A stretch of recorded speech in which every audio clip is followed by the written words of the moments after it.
পরীক্ষার সময় শেষ 2 বা 3 দিনে সেই টপিকগুলোই পড়তে হয় যেগুলো তোমার কনফিডেন্স লেভেল উপরের দিকে নিয়ে যাবে।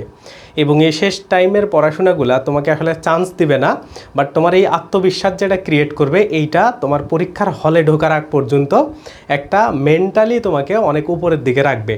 তো এই জন্য আমরা এখন কি কাজ করব, যেহেতু তোমাদের পরীক্ষার আর 3 দিন বাকি আছে, সবগুলা বিষয় নিয়ে আলোচনা করব এবং পরীক্ষার হলের মধ্যে এক্সাম হলে যে করণীয় বিষয়গুলো থাকে কি বিষয় খেয়াল রাখবা সবগুলাই আজকের ভিডিওতে সুন্দর করে কথাবার্তা বলা হবে। তো শেষ 3 দিন বলতে আজকে তো 31 তারিখ, তারপরে 1 আর 2 তারিখ, এই 3 দিনেই তোমাদের আসলে পড়াশোনাগুলোকে আর একবার যথাসম্ভব একটু চোখ বুলায় নিতে হবে, নট রিভিশন। কারণ তোমাদের রিভিশন ফেজ, তারপরে বেসিক থেকে পড়া সব কিছু সুন্দর করে শেষ হয়ে যাওয়ার কথা।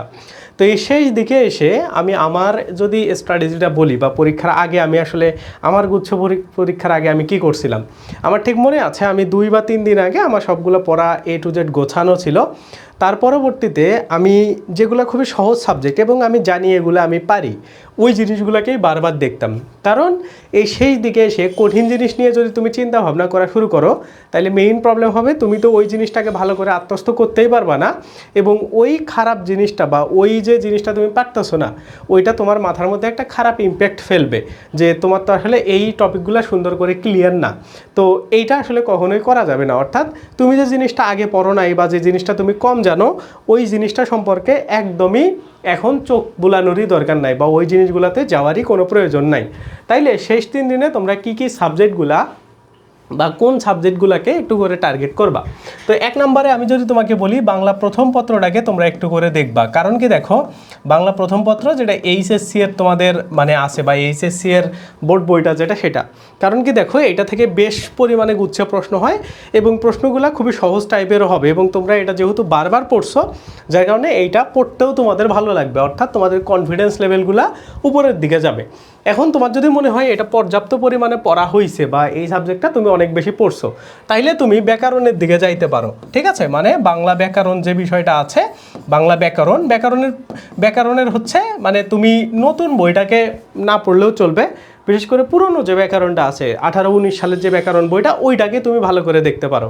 কারণ ওই ব্যাকরণ বইটা থেকে বেশ পরিমাণে প্রশ্ন তোমাদের একদম সরাসরি কমন চলে আসে, যার কারণে তোমরা ওই ব্যাকরণ বইটাকে খুব ভালো করে দেখবা। ঠিক আছে, তাইলে এই 2টা বই যখন তুমি দেখবা, এইগুলো যেহেতু তোমার আগে থেকে পড়া আছে, তাইলে বিষয়গুলোকে মাথার মধ্যে নিতে তোমার অনেক বেশি সহজ মনে হবে এবং এই জিনিসটা পরীক্ষার আগে খুব বেশি গুরুত্বপূর্ণ।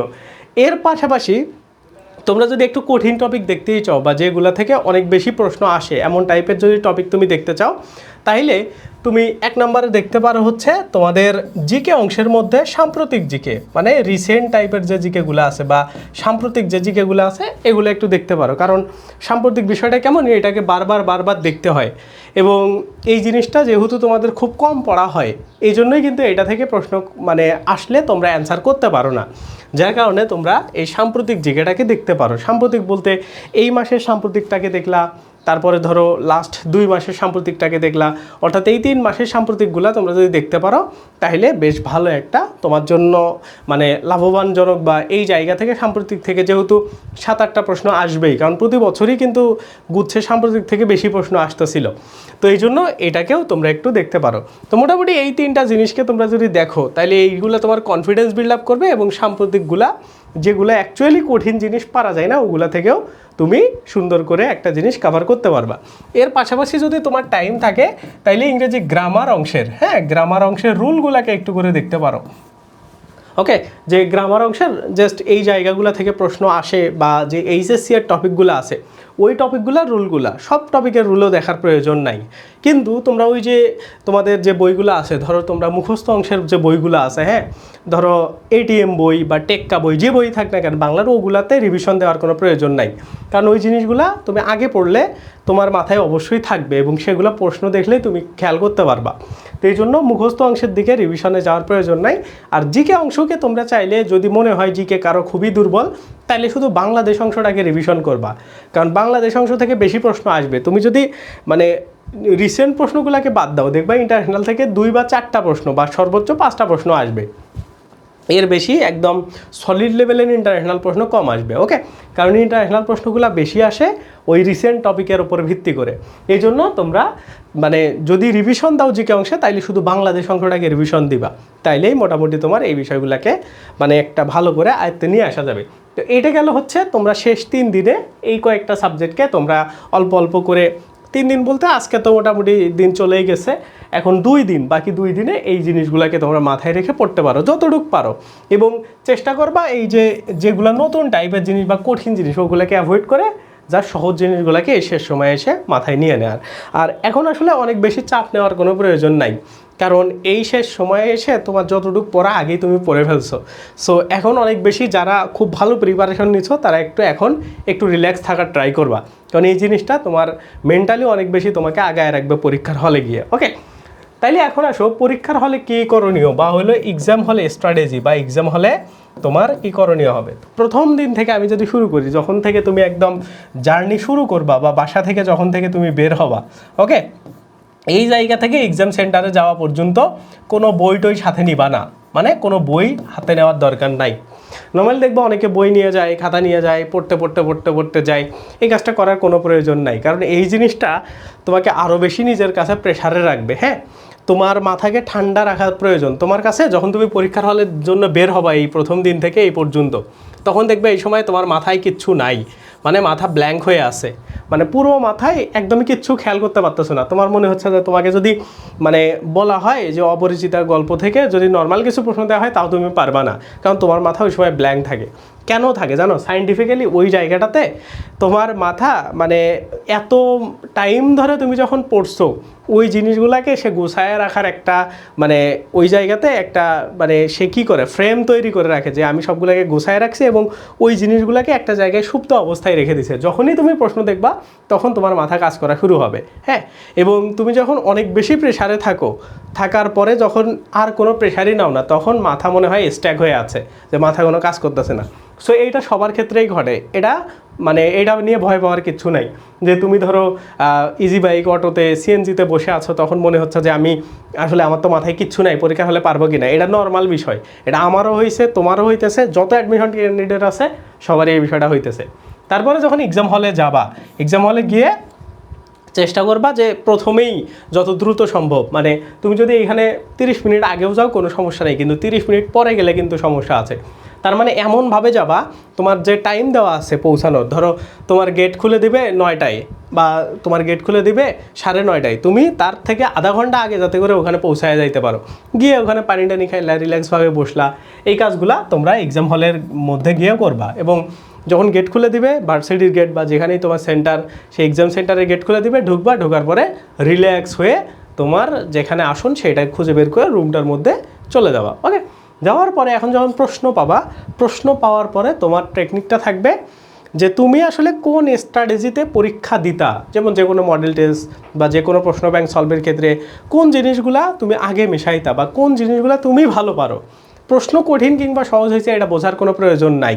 ওকে, অনেকে তোমাকে বলবে যে আগে দেখবা প্রশ্ন কোনটা সহজ কোনটা কঠিন, না, তুমি কোন অংশে ভালো সেই অংশটা থেকে আগে মেশানো শুরু করবা। প্রশ্ন কঠিন হইলে সমস্যা নেই হোক, কিন্তু তুমি যেটা টার্গেট করে গেছো ওইভাবেই প্ল্যানটা করবা। এখন এক্সাম হলে কীভাবে টাইমগুলোকে মেইনটেইন করা যায়, এক্সাম হলে মেইন সমস্যা হলো টাইম কনজিউমিং হওয়া বা টাইম নষ্ট হওয়া।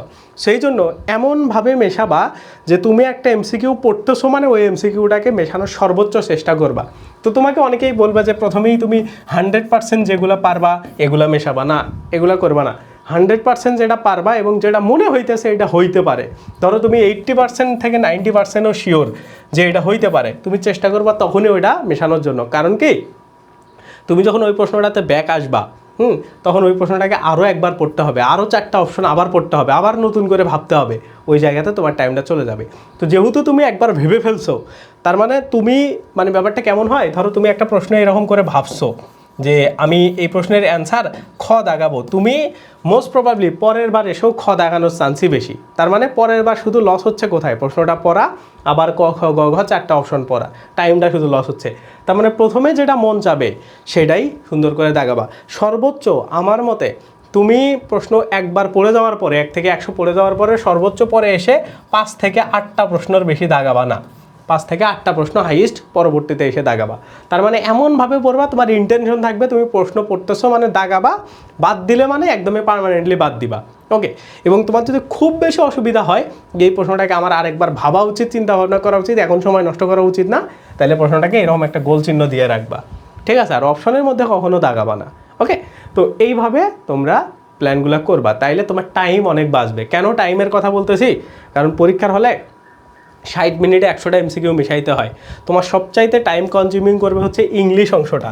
ওকে, ইংরেজি অংশের প্রশ্নগুলো প্রচুর টাইম তোমার চলে যাবে।